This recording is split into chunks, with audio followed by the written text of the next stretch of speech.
Hello. Winner, winner. Number 2. Number 2 is the winner. I'm excited because I know a couple of you really, really wanted to see it. So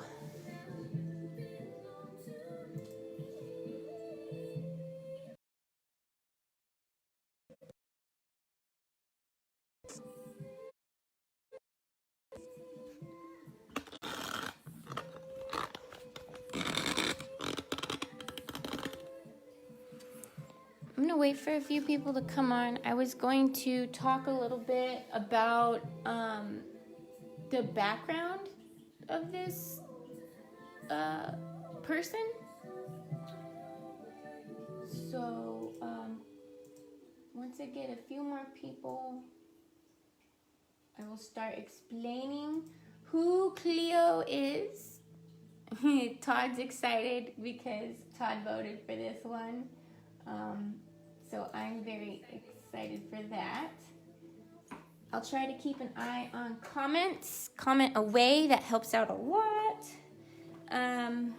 Yeah, so this is Cleo. Not Cleo, Chloe. Okay, in the beginning, it was Chloe. It was Cleo, and then it was Chloe, and then it was Cleo. I couldn't decide, but it is Chloe, and this is not, thank you, Todd. Yeah, and each little bit of the design has a backstory to it.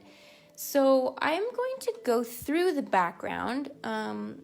Since you're on here, Todd, you'll have fun with this.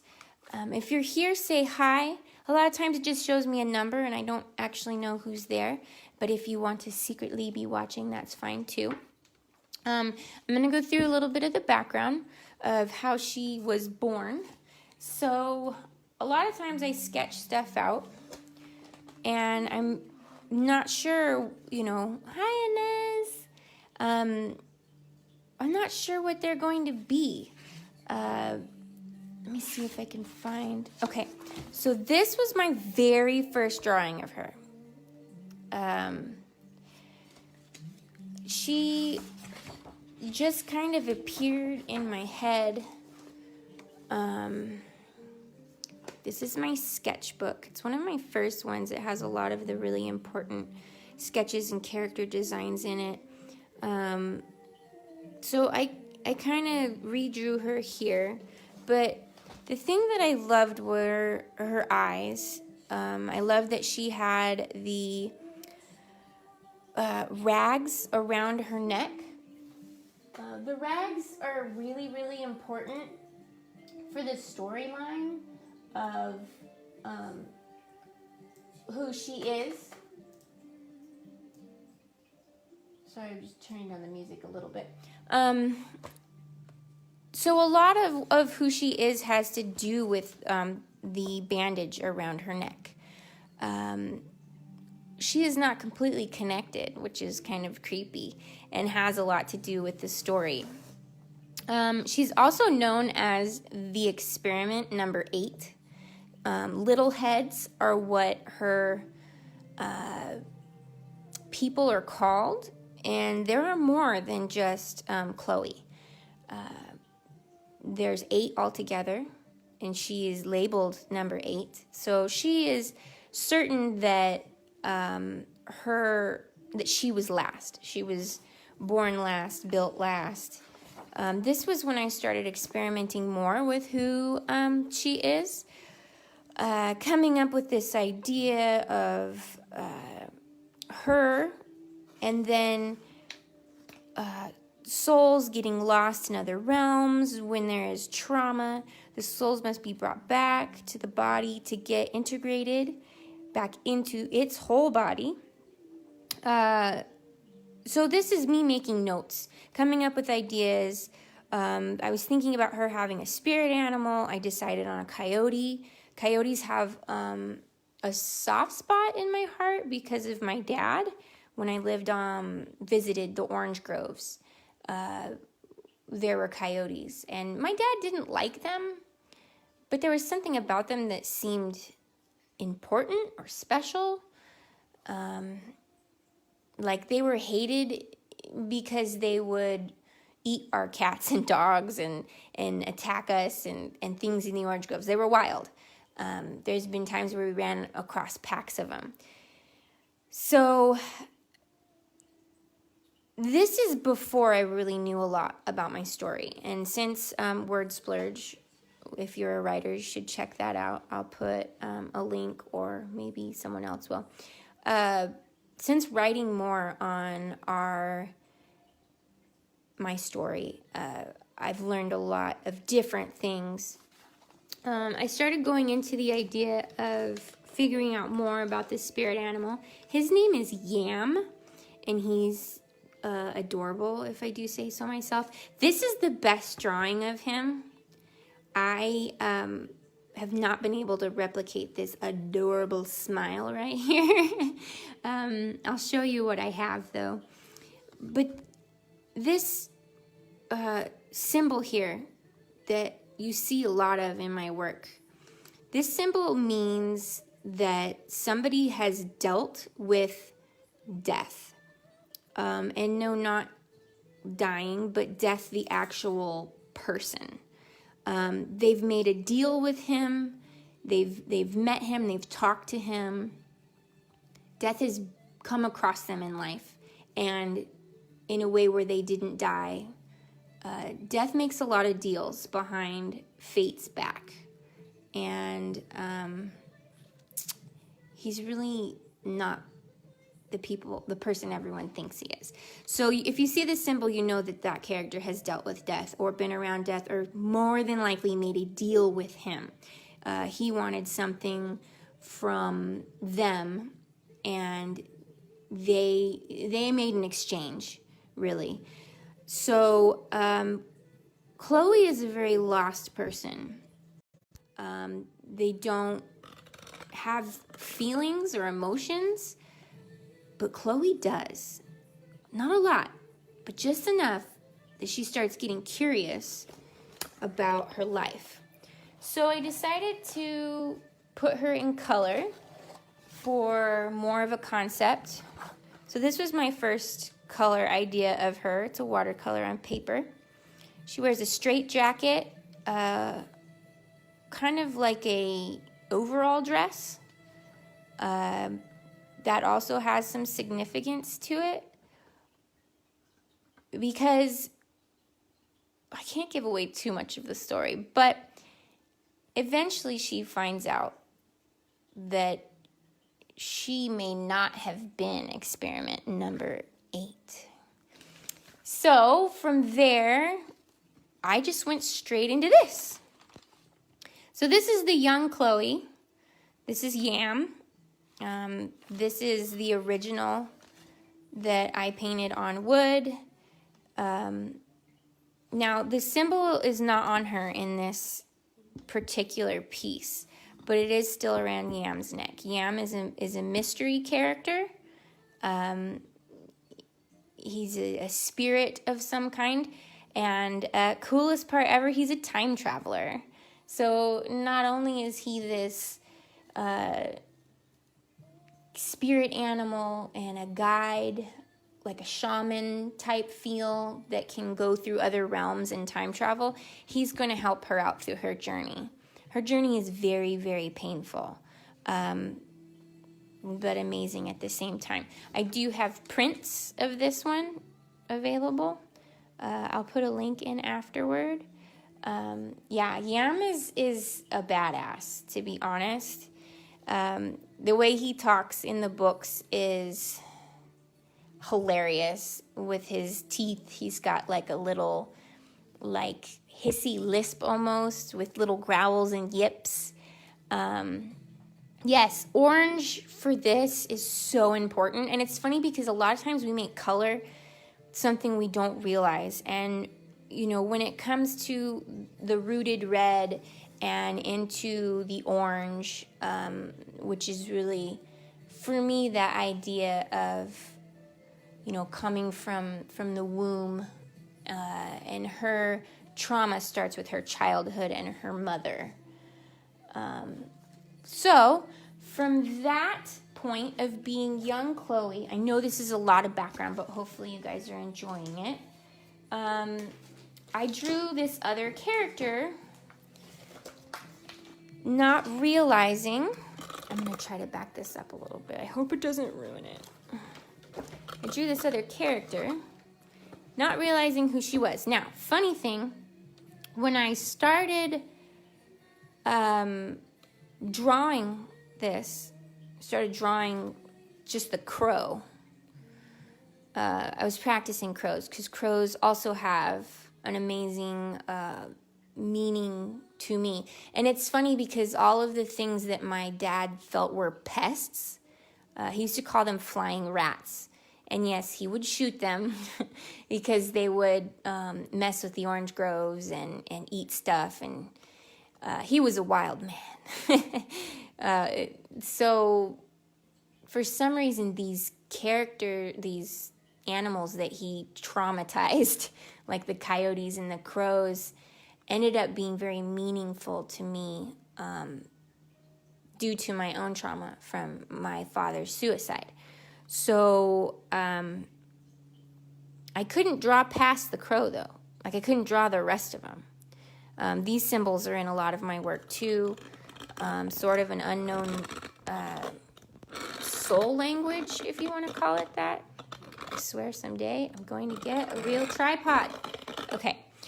So she's older now. She starts to grow because her attachment is processing her into a living thing. So, as I told you before, when she was the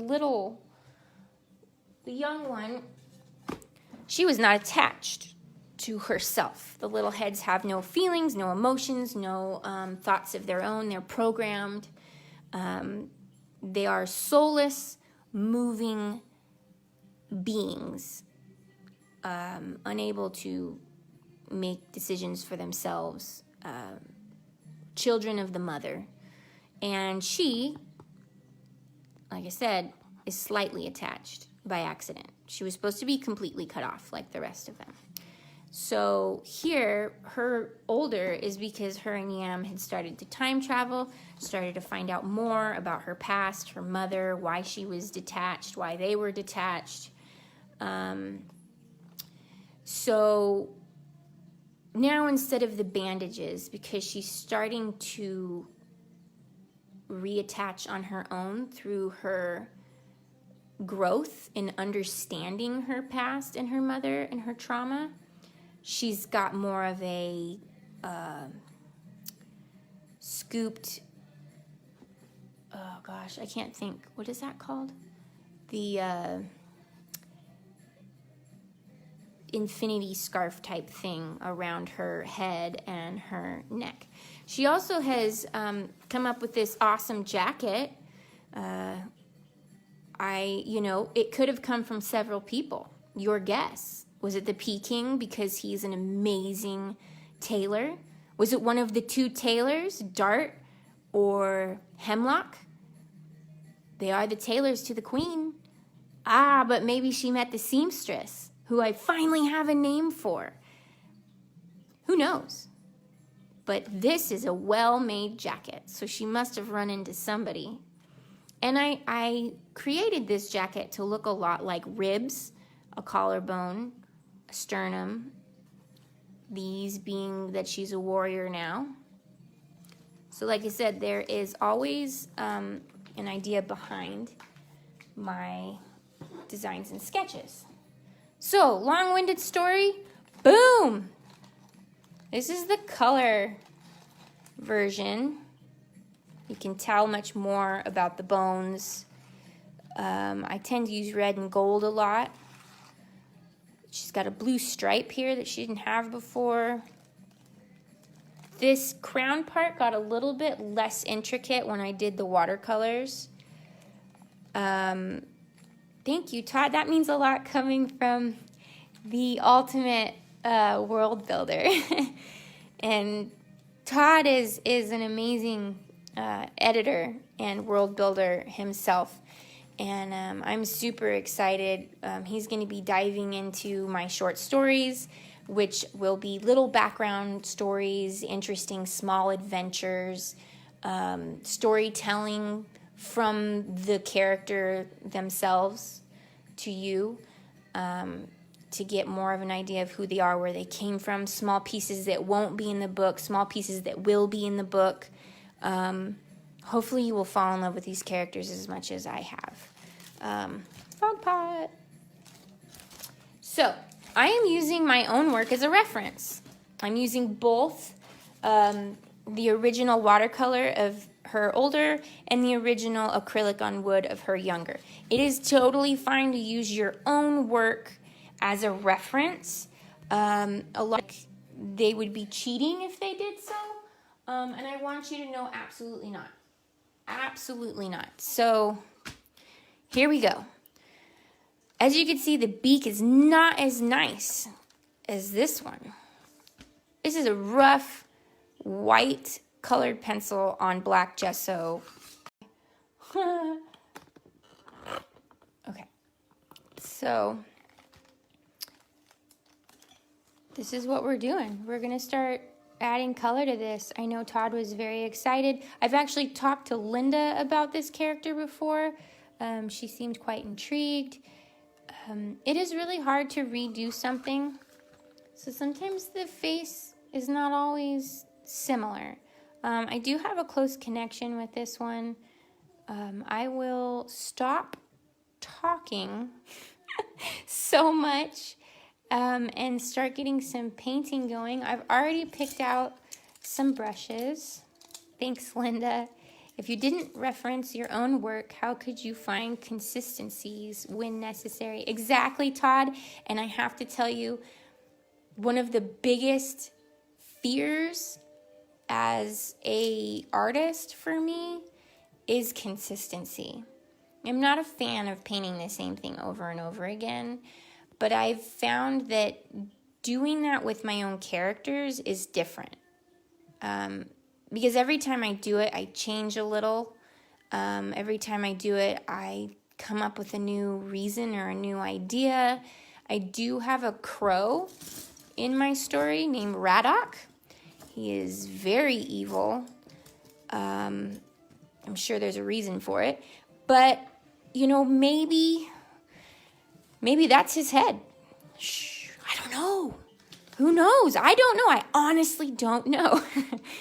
Linda says, me too. I'm also afraid of my own work and creations. Yes. It is totally okay to be afraid of your own creations. And I think on the surface, we are afraid of our creations and our work because we're scared to do it. We're scared it won't look the way we want it to. And I'm going to tell you the true reason why you're scared of your own work. Because our work is the most deep and intimate part of our soul. It is the way we process things. It's the way we see things in our own mind, in our heart, in our soul. It is something so intimate that if we are willing to dive into our work and analyze it and look at it afterward, not during. We tend to analyze during we're working. Don't do that. You can let it spark reasons and ideas. You can let it give you aha moments, but do not judge or analyze your work while you're making it. Ugly stages will happen, times when you don't understand why it is what it is. Let all that go.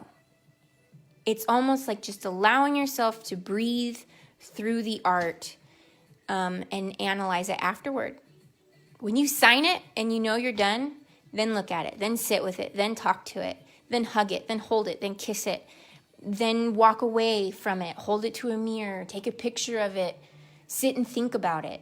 That's when you will realize what the connection of that piece and you have.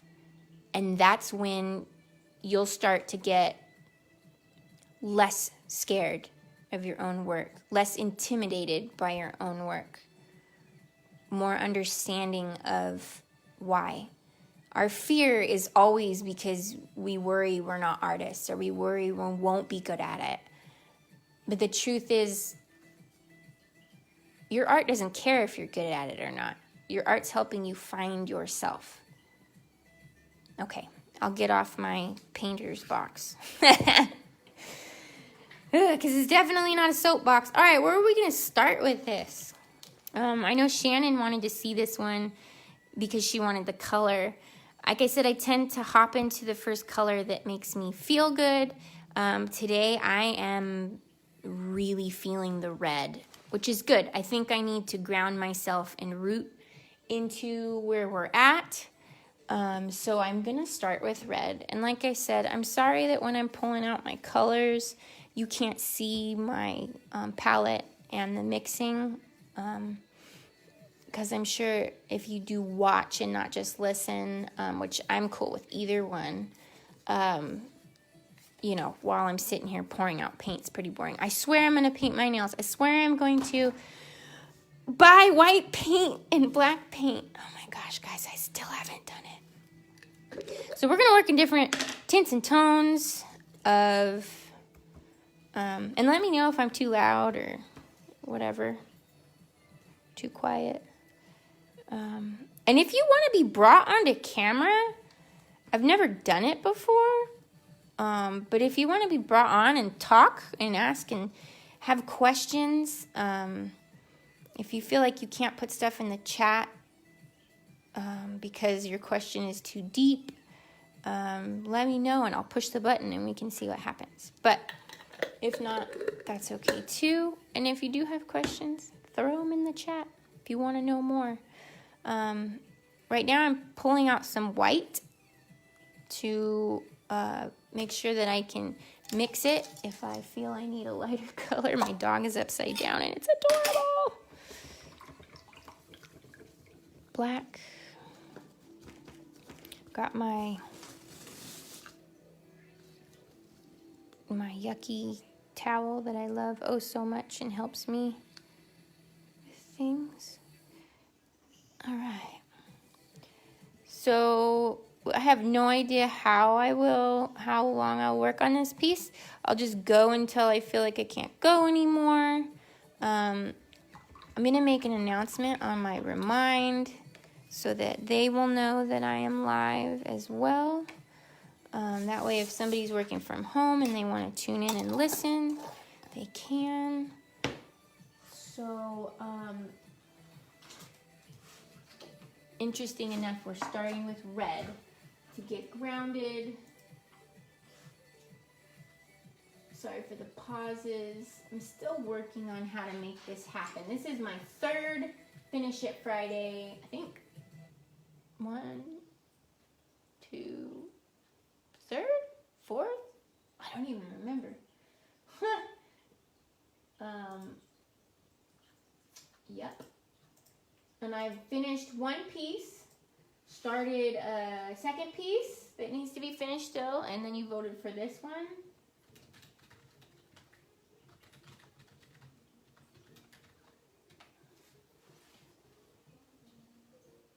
Alright,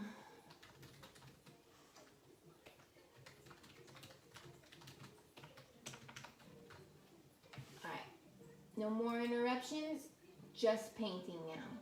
I just want to make sure people know if they decide they want to log on. So what we will do now, like I said, is go into the reds. The tip of his beak is red, but like I said, I don't really like the shape.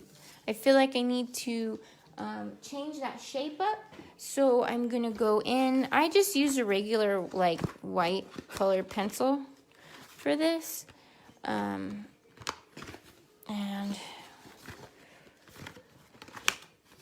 seriously, do you guys ever have those moments where like nothing's working for you? That's not happening, but I'm trying to get the box open. All right. And this is why it's important to make sure you have your area ready. especially when you're live. When I'm not live, it doesn't really matter, but I'll have to work on that. So the issue with the shape, see how this one went out straight, a little shorter? This is really long, so I'm going to shorten it up, make it a little more straight. This piece should just go straight out and up. It almost looks a little more toucan-y. So I'm going to ignore this part. I'm not going to erase, just because it probably won't help at this moment. But I'm going to use the red to kind of show me where the new line is. So, and I tend to wet my brush first with acrylics, when I'm doing wood, and then roll it in the paint, and then wet it again, and then roll it. And I go back and forth doing that until I have the consistency that I want in the paint. I'm going to try to turn this. Can you guys see? So, bringing in this, I'll probably go over it again. This is a kind of slightly translucent red, and I don't want translucent. So, I'm going to go in with a little bit of black and white and roll it in the same spot. Not too much though. Now it's looking a little too purpley. But I go back and forth. I do a lot of layers. I'll let that dry. I'll go back over it again. I have my glasses on and I don't need them on. This space will be red as well. I really love using red. I feel like it's one of my power colors. Not just because I know a tiny bit about chakras. Every time I hear about chakras, it always seems to make sense to me. I know a lot of people are baffled by it, and that's okay. You know, you can learn about something different. You can decide that it doesn't make sense to you, just like how some people really don't understand or like horoscopes. I definitely love the fact that I'm a Libra.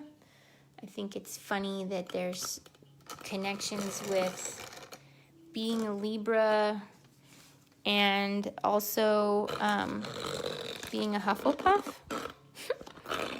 So I'll have to see what, heck yeah, Chakra Whisperer. We're going to have to hang out on that, and you can teach me more. My aunt does Reiki, and she is also she's a yogi for Kundalini, which I was like super proud of her because that stuff is intense. I tried fire breathing with her once. I laughed so hard I thought we were gonna pee. like literally, I was like, I'm gonna pee my pants right now. Sorry for the tripod issues. We all gotta start somewhere, right? Okay. So when you think of red, lovely Linda, what do you want? What can you tell people about red? I'd love to hear what your resource is, what your thought is. Yes, Kundalini is really cool. It's pretty intense. The first time I ever tried Kundalini was when I was in, my aunt went with me to Arkansas to go say goodbye to my mom because she was very sick. And I was just open to trying something new. And it was a very intense, emotional moment for me. Like I stuck my hands in my own paint. You're not the only one that does that, guys. This thing's supposed to get like brighter and sometimes. So Linda says root, blood, birth, family ties. The way you enter the world, safety, being wanted, belonging, being here. Okay. I fully accept that thought. These ideas and the reality of what red is. Right now I'm wearing a burgundy hoodie. And I tell you what, hoodies make me feel safe. There's definitely something to be said about chakras. A lot of times when I, like, this is a funny fact about my work, to be honest. I shouldn't say hate. Is loathe just as bad, huh? I do not like, and this is no judgment against anybody else who does. I don't like shoulder pads. They like irritate me so bad in the idea of wearing them, the way they look in like 80s clothing. I just was like, that's the craziest, dumbest thing ever. Like I said, if you like it, rock on. I don't like the way they feel. I don't like the way they look on me. I feel like a football player. Or like some sort of angry 80s like boss woman. But I draw them all the time on my work. Mostly if somebody has them, they're usually in a military jacket, so it's more like a shoulder patch, a sign of strength, a sign of being grounded on your shoulders. So like, and they're mostly red, which is weird. Red or yellow. I'm looking around at some of my other people. Yeah, they're mostly red or yellow, and they're only on people who usually have to go to war with someone, and not even physically, like emotionally going to war. Peking also has the one that we were working on the other day. He also has red shoulder pads. But the reason why his are red is because he's a tailor / captain. So in my mind, his are a lot like, if you guys have ever sewn and you see those little pin cushions that look like little tomatoes, that's what his shoulder pads are. I'm adding a lighter red into this little spot in the corner here. It's kind of hard to see. I want you to see with the light on, but at the same time, it seems to be so bright. They do make you, yes, they bring safety. Exactly. That's almost better. Okay. So yeah, I'm going to add some of this lighter color. I'm even going to take like straight white and blend it into this corner here. So some of these Finish It Fridays will be me talking about the characters. Some of them will be me asking you what you had for breakfast. I ask that question all the time. I had cereal and positive energy tangerine tea, because that's my favorite. What are you doing right now, Linda? Are you working? Are you momming? Are you doing art as well? It's always fun to find out what other people are doing. My friend Joy, sometimes she just listens while she works. Inez was doing that a little bit.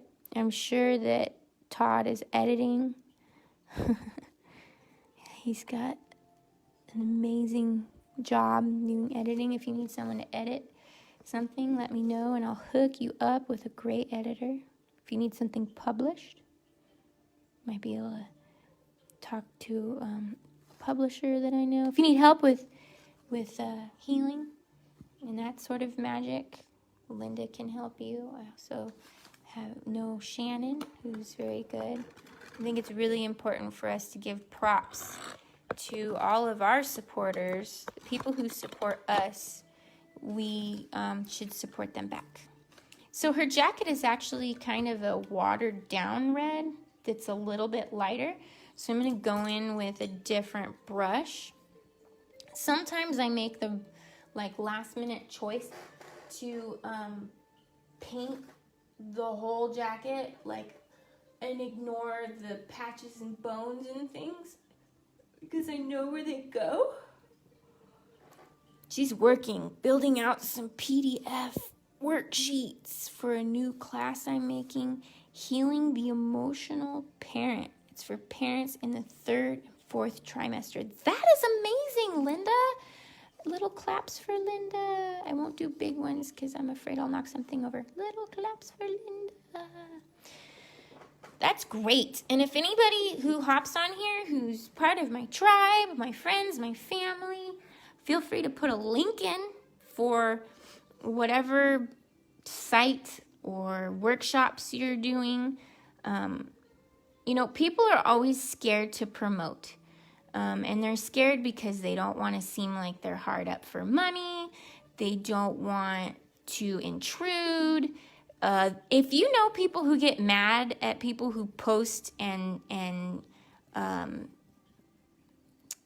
market themselves, they're not the right people for you if you are someone who needs to market and post about it. I feel bad.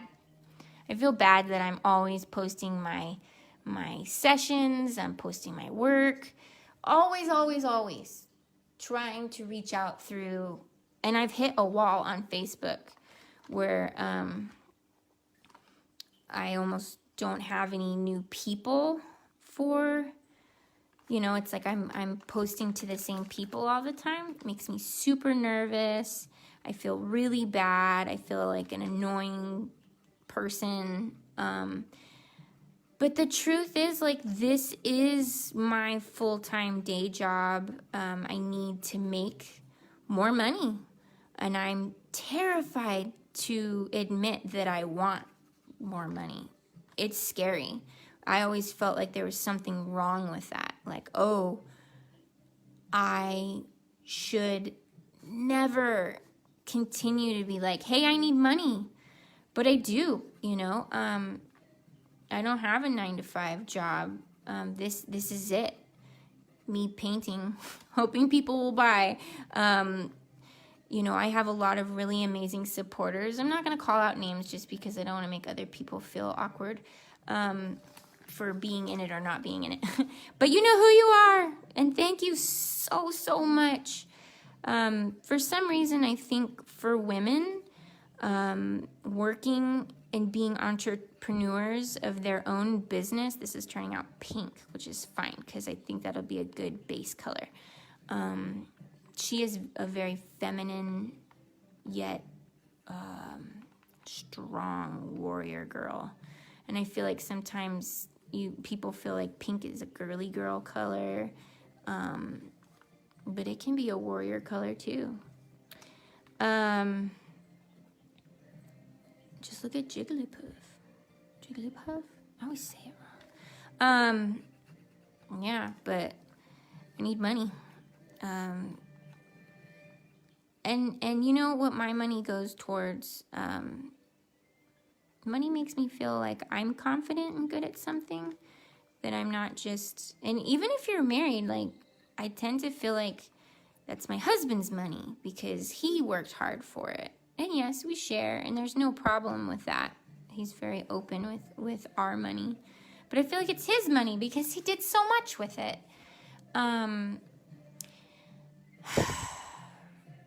But I want to get, just like Linda said, I want to get paid for my skills and gifts. I want to feel like my work is worth the same thing that, people pay crazy amounts of money for stuff. And it's hard to not feel ashamed for wanting to be paid. You know, the money that I make goes towards, oh, I just painted the wrong thing. The money that I make goes towards, you know, I'm trying to get Bubba into a parkour class. You know when you paint the wrong part of the coloring book and then you realize it? That's what I just did. My cat might have pancreatitis, which makes me totally depressed and upset. She's old, but I don't want her to be in pain anymore. My dog has a bump on his leg, and we just found out it's a malignant tumor. You know, you want to be able to take care of your family, and sometimes it's nice to be like, I did something important enough to help my own family out when we have important bills and things to pay for, you know? And if we say that out loud to someone, if we're like, hey, I need money from my business to be able to help pay for this and that, like, you feel like you're asking for handouts. That sucks. Nobody wants to feel like that. But how do we get people to understand that, like, being an artist is a legitimate job? How do we get paid enough to make being an artist a legitimate job? A lot of people do go to teaching, which I really enjoy my sessions and my classes. I enjoy the people. I feel like they are family. I check on them. I think my favorite and most touching gesture as a teacher is to be able to do one-on-ones with people.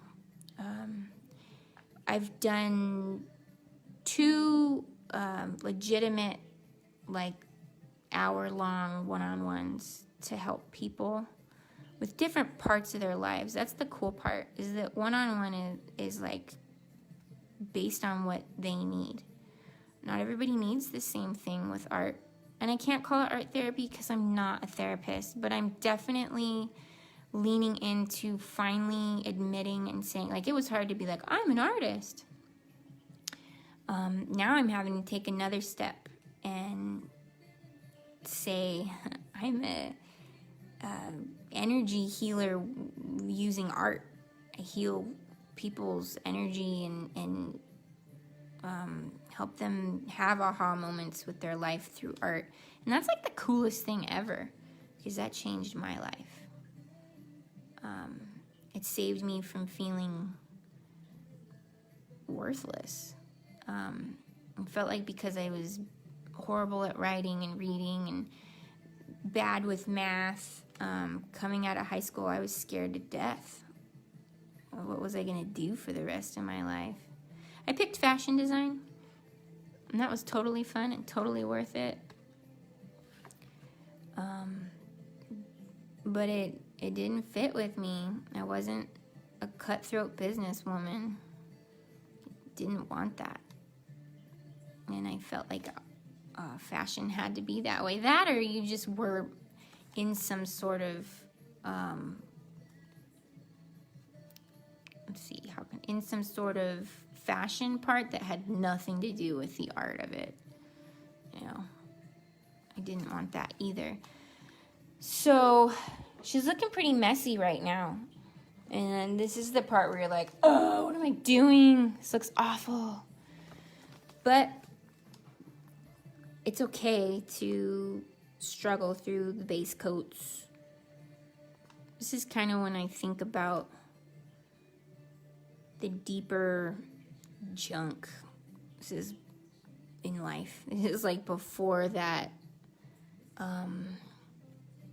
euphoric feeling comes in.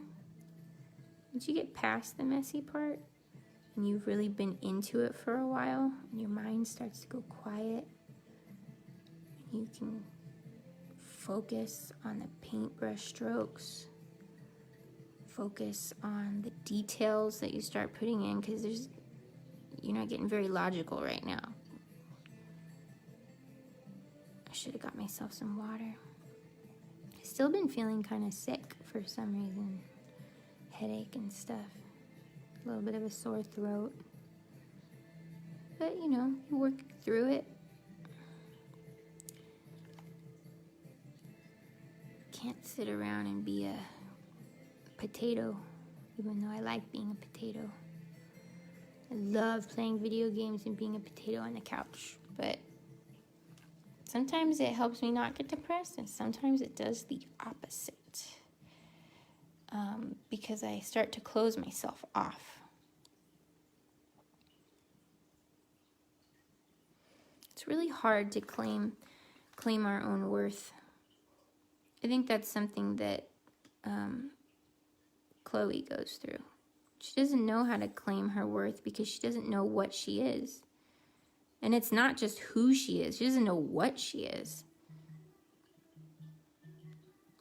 She's not. Well, hello, cat. What are you doing? Hopefully, big fluffy cat doesn't disrupt. I don't care if he hangs out, but he can't walk all over the paint. Just trying to get more of a booby shape.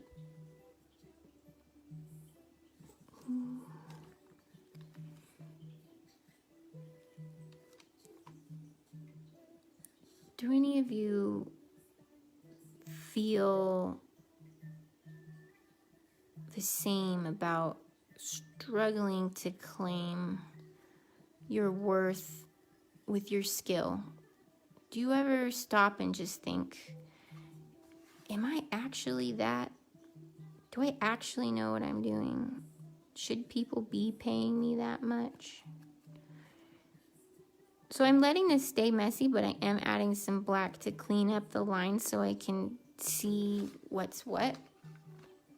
Get a better shape going. If you're listening and you're working and you're sitting, stretch with me. Put your arms up by your ears. Twist your hands like this.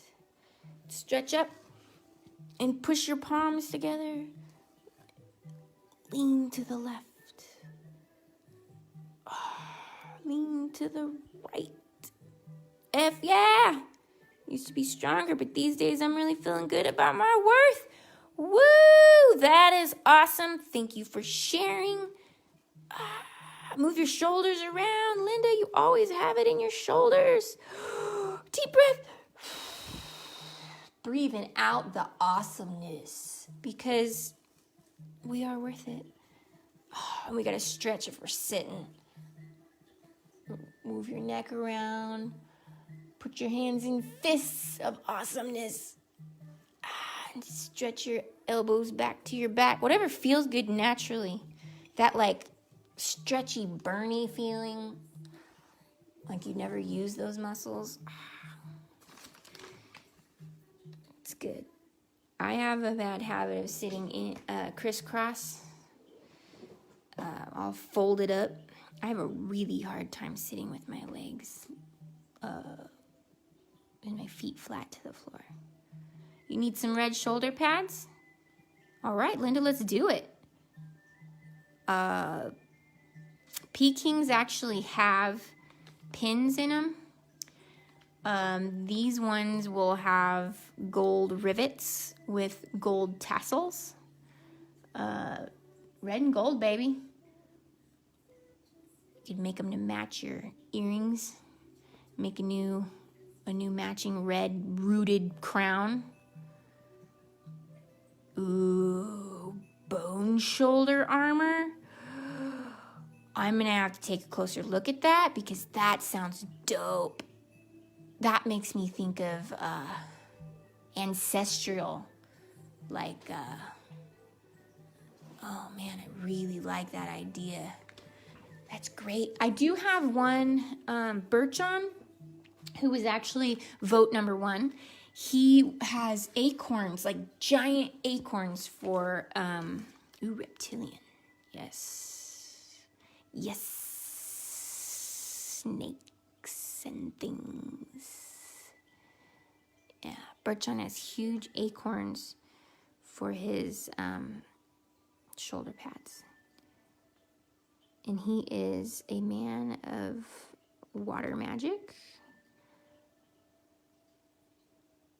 Oh my gosh, is anybody else's tummy growling even though they had breakfast? Dude, did you hear that? My stomach literally just growled like a lot.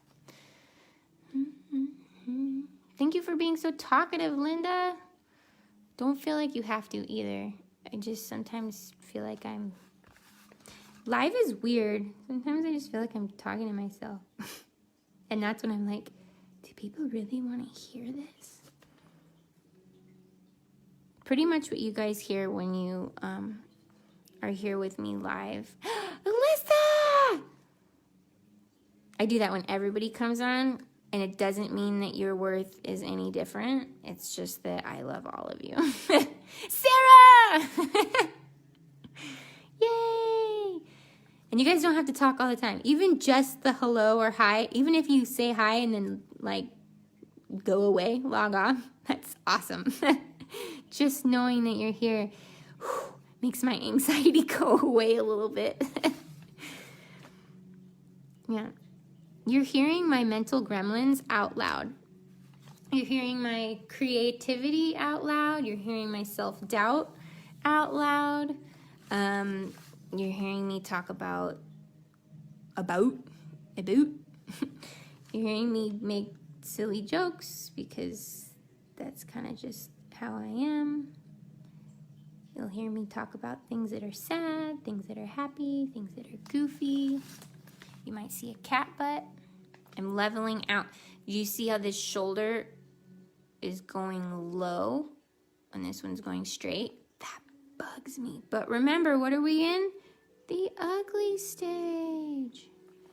I picture all of you saying that like as if we were in like kindergarten. All right. So pink is really just the outline. We all know that we got one boob that's way different than the other, so I'm not going to fix that because cheers to wobbly, weird boobies. Yay! Yeah, and I'm going to say weird stuff because this is my art. And this is how I learn about my character. Like, all this stuff goes along in my head. Is it too much talking? I don't know. When I'm really quiet, I feel like it's awkward. But someone once told me, I think it was my husband, someone once told me, the only one who thinks silence is awkward is the person who can't stop talking. Yay, boobies! Okay.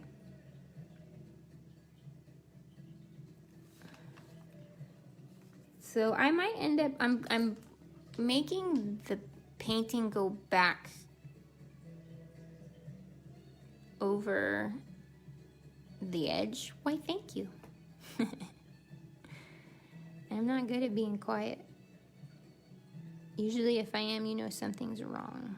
Unless I'm super zoned out in my art, which does happen more towards the end of my Finish It Friday videos. Oops. All right. So it's super pink. I'm going to go in with a rub, I think. Dry brush, rub. I'm going to find a really crappy beat up brush. Because I don't want to just paint the red over the top of the welcome to my crappy brush pile. Ooh, I like this one. Of course I messed up the impossible ever-growing squeaky issue tripod. If anybody has like information on a good tripod or like I don't know, suggestion, put it in the comments. Being a forgetful, busy, maybe even slightly, I don't know, my psychologist or my psychiatrist can't decide if I'm, you know, she told me I was like borderline personality disorder. She said definitely bipolar. She was like, probably have a little bit of OCD along with ADD. And I was like, great. Oh, and PMDD, premenstrual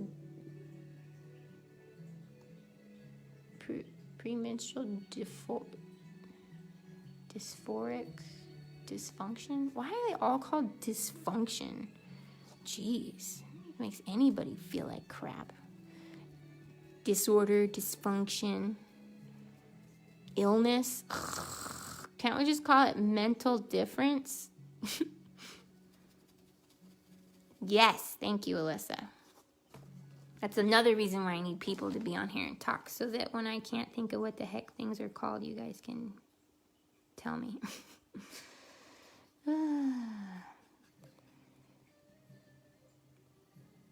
Okay, cheap ring light, that's good. See, this is my dis-ease, that's a good one. This above me is my phone, and it's on these, like, long, it's on a clip that has, like, a wiry, bendy thing, but my phone's too heavy, so the wiry, bendy thing goes, and it never stays straight, and then there's a little ring light that's attached to it. So, like, the idea of it, see, here's a ring light. The idea of it's great. See, this is what sucks, because it's, like, all, and then on top of it, it doesn't stay up. See, there it goes. Sadness. All right. I'm going to be a tad bit quiet just for a moment, and I'm going to let myself get a little more into this if I cannot be angry at this thing. Okay. Thanks for dealing with my mess. Like, Debbie always talks about, like, do it messy. Like, just do it. And it's hard to do that sometimes, because you really want to do it right. You want to make it, like, enjoyable for the people to listen and watch. So I'll let you listen to the brush for a second, because that's like one of my favorite parts. Certain sounds bother me, but this sound, I really like this sound. Dry brushing, it's the best. I enjoy you, Linda. I enjoy all of you so very much. I hope you truly know that. The reason why you guys feel like you've healed, because I know the people who have just said hi. The reason why you guys have felt like you've healed with me through art is because of you. I might point it out, but if you guys aren't ready to dive in and start loving yourselves, I can't do much. So really, you guys are awesome. And I enjoy watching you guys grow. I enjoy cheering you on. I enjoy interrupting my brush. I enjoy saying that I'm going to be quiet and then not. Where does my daughter get it from? Me. Alright. So you can see how some of the shading is finally starting to come in. How the color will start changing. We're still trying to get that watercolor look, but with acrylics. And I don't always put the highlights and the shadows where they make sense. I don't pay attention to where the source of the light is. I might as I get older and start trying to be more professionally realistic. I don't know. But sometimes I just don't care. Alright, we're going to go in with a deeper red now. Brighter.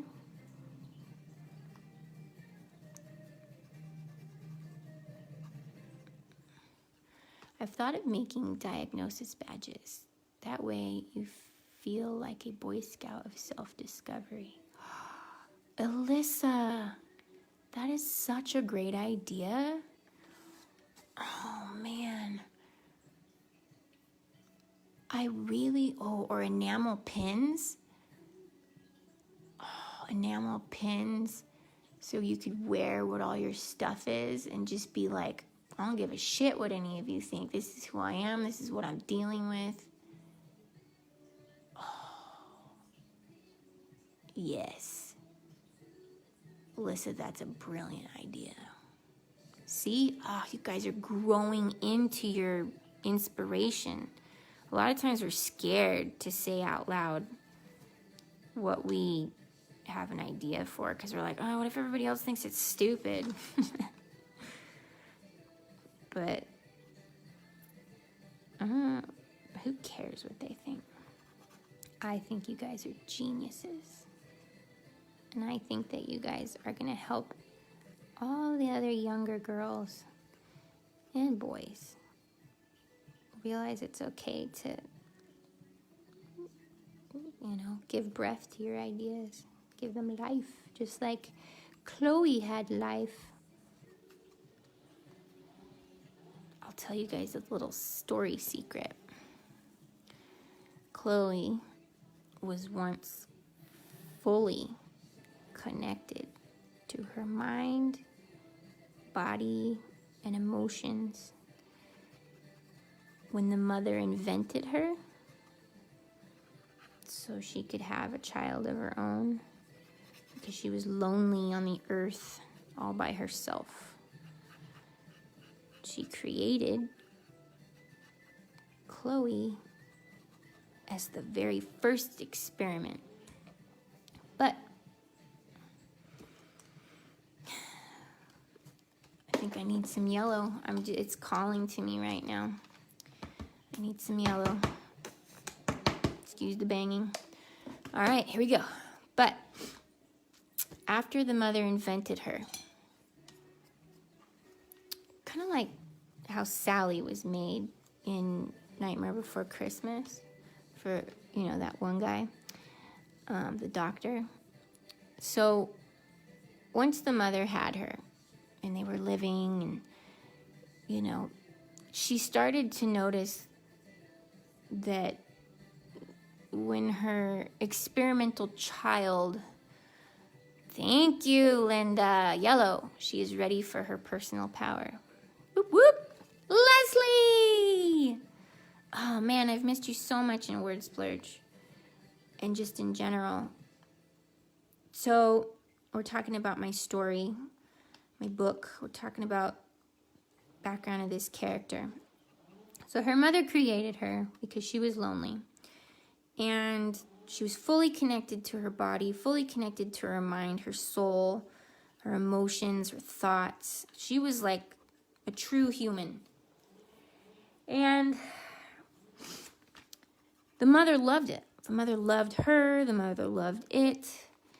The mother felt like it was a great experiment.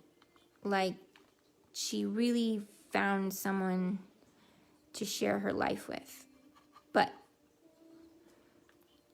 the mother finally, as they started getting older and, growing, the mother saw that Chloe was starting to get other feelings. Sadness that the little bird died. Sadness that she lost something. These are just ideas of helping to explain things. Pain. She fell. She got hurt. She started experiencing all these human-like emotions because of being fully connected. Emotions that someone like the higher being who is not human, just mother of part of the earth, mother of the first spark of life. She doesn't have these things. She doesn't understand what these emotions are. Chloe started having feelings of doubt about herself, feelings of worry, being curious as to if she was pretty enough, if she was good enough. Just this barrage of things. Now, she also got to watch Chloe feel happy and brave. But the mother couldn't forgive herself for giving Chloe life, because she did it for herself. She did it so she wouldn't be lonely. But she started to realize that she gave life to something that now was having not just good feelings or good experiences, but bad, hurtful, painful, hard.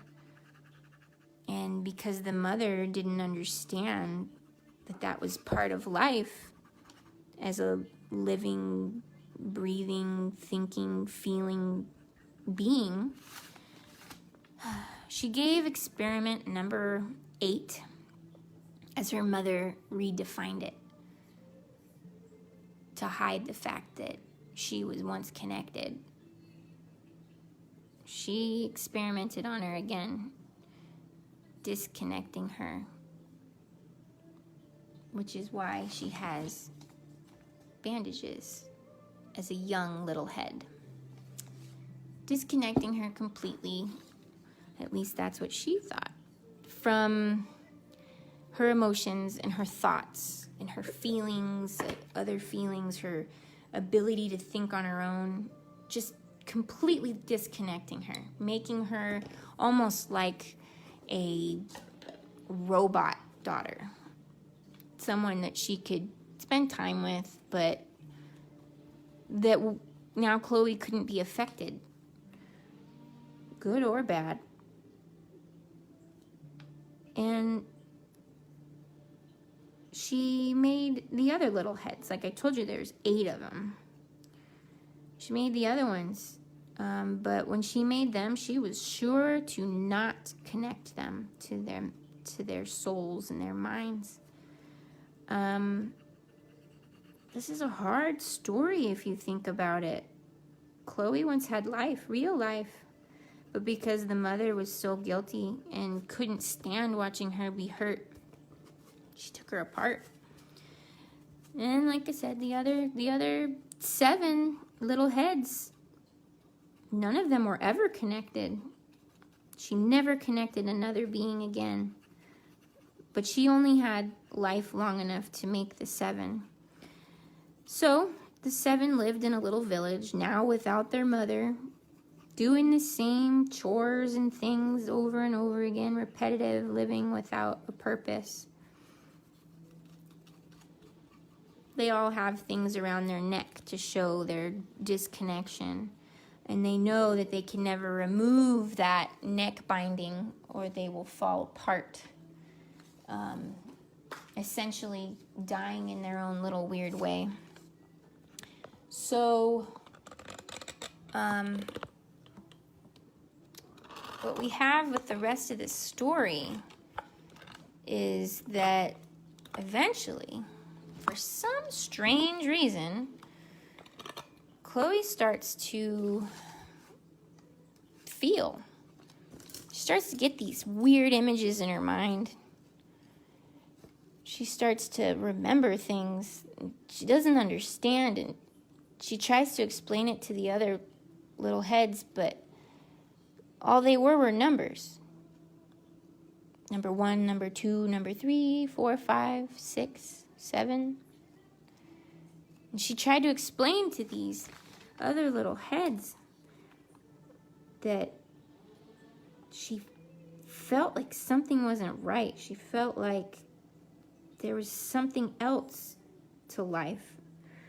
And a lot of them, they couldn't even laugh about it because they don't have emotions. So she was so freaked out. And one day, it seemed like she was just getting more and more connected to her soul, her body. Like the mother didn't disconnect her all the way. Or maybe we can never really truthfully be disconnected from ourselves. Not all the way. In real life, it's always still there. We always have who we are deep within us. So she decides to leave. She decides to run away from the only home that she knows, which is weird because that is a decision that she makes on her own, which is not something the little heads are supposed to do, or at least not supposed to be able to do. So she takes off. She doesn't know where the heck she's going. She doesn't even know how to live a normal life without her daily chores that were programmed into her. But without her mother being there, and without being shut off, she had to do something. This is when she runs into her spirit guide and the time traveler Yam, the coyote, the white coyote. And that's when her story really starts. And she starts time traveling and soul searching, trying to find answers to who she is, what she is, who the other ones are. Why does this feel so weird to her? Why is there more? She can feel that there's more to this story, more to her story. And I can't tell you anymore. And trust me, being that my art is called Sweet Issues, you know that her story might not end well. I can't promise you that she'll actually find herself or find answers. She might have to go visit Tallulah, who brews tea magically from fish and bees that help collect the perfect herbs, spices, berries, teas, flavors. She uses them to brew inside of her magical lake. And from that magical lake, with those personalized brewings, she gives people the cup. And as they drink from this special personal brew, their memories are returned to them. But things can't be that easy. There's always a way of, how does that happen? Does she find Tallulah at the memory lake? How does she find her? If she finds her, why would Tallulah brew her a memory? A lot of times when it comes to Tallulah,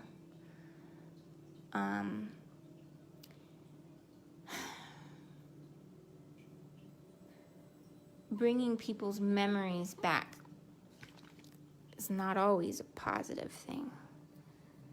Sometimes when she brings people's memories back, they get even more lost. Maybe it's because some memories aren't meant to be remembered. But it depends. Are they not meant to be remembered because we're not ready to take on the growth and the battle that comes from finding out those memories?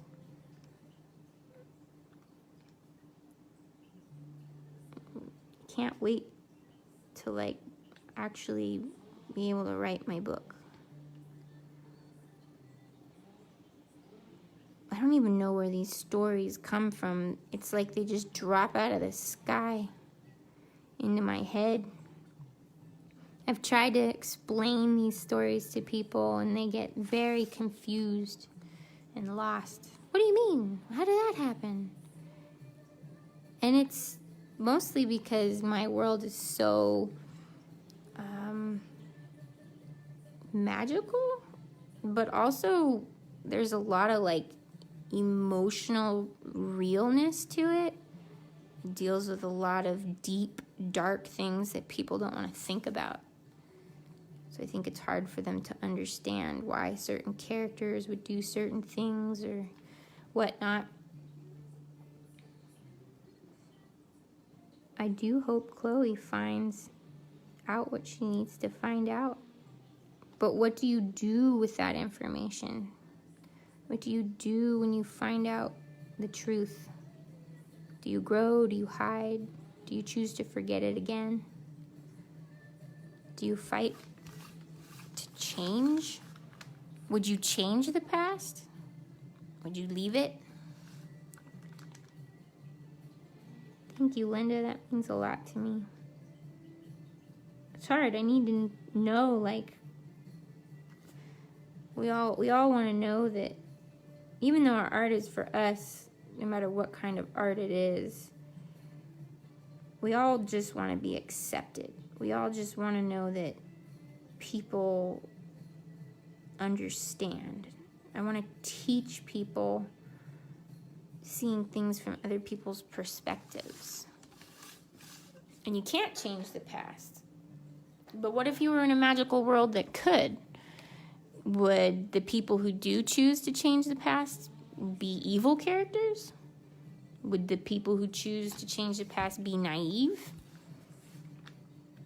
Would they be so brokenhearted it was the only thing that they wanted? It's a hard choice. We all have those moments sometimes where we're like, if I could go back.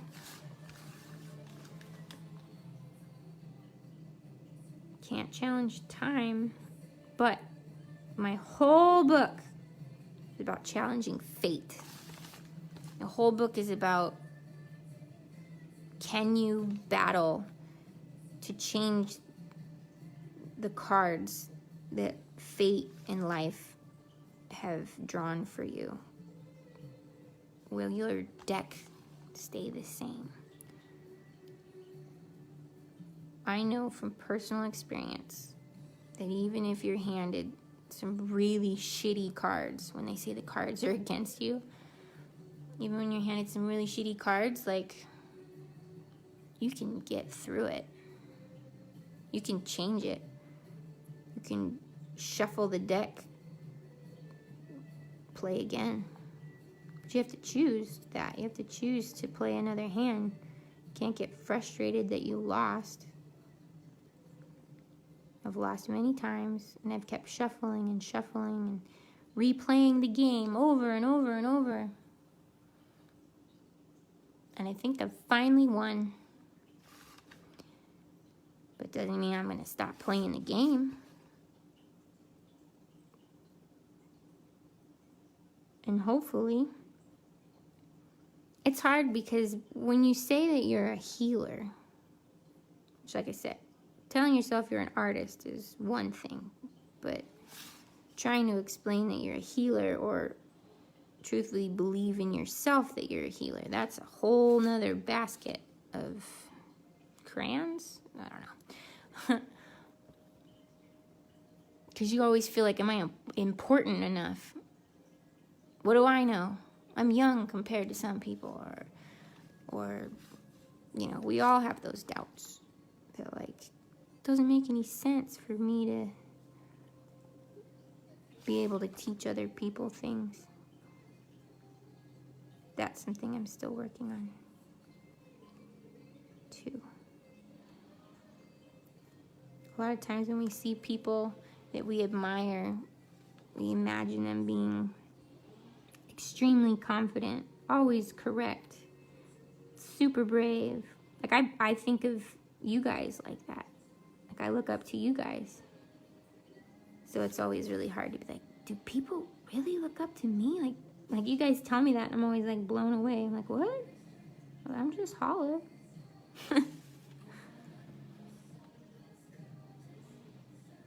Ooh, I would love to hear about your thing about crayons and emotions. That sounds like a good thing. You know what? I think maybe I'm getting an idea. maybe we could do some fun cross-skill, cross-promotions where, like, we could have people sign up to take a class, and it's like Alyssa teaching us stuff, and then I'm there to like talk through like the whatever I do, emotional stuff, I don't know. And then we could do that with Linda. Oh, I need Sarah to help me teach me how to do dialogue on books. Aw, Linda, you're gonna make me cry. Thanks. It's so hard to accept, isn't it?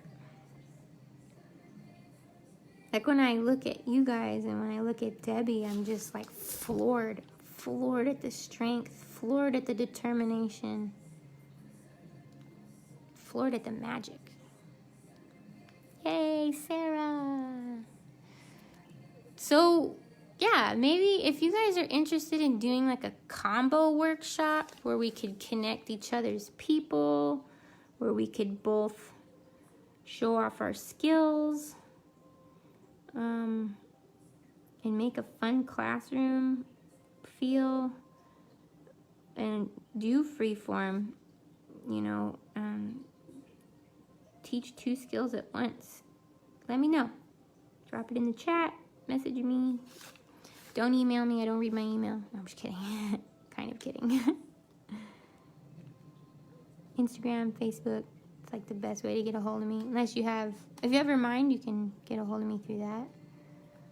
I would love to do some double workshops. I am all about getting new people to you, you getting new people to me, reaching more people, learning how to dance with another skilled person, mixing skills like writing and art or energy healing and taking it to a different level. That'd be fun.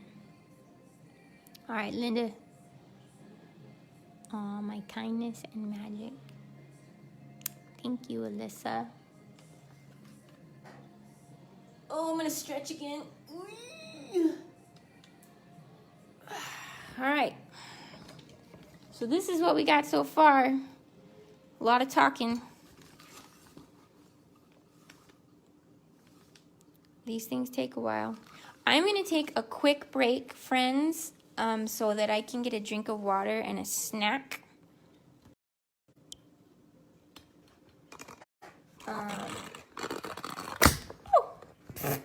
Hello, it's me. Yay, it's you. Oh, yes. So if you are like me and you haven't eaten yet, look, I colored my hair a little more red. Box dye, haha. If you're like me and you're working and you work and work and work because you only have so much time that you don't allow yourself to eat or drink, then take a break, get a snack, get a drink. I'm really bad about that. So I'm gonna get a snack. This is my morning face. I'm gonna get a snack and a drink, and then I will be right back where we left off. I won't do any painting without you. You're more than welcome to come. If you have other things to do, that's great. No stress, no pressure. I appreciate all of you. Thank you, thank you, thank you. And I'll be back soon. Bye.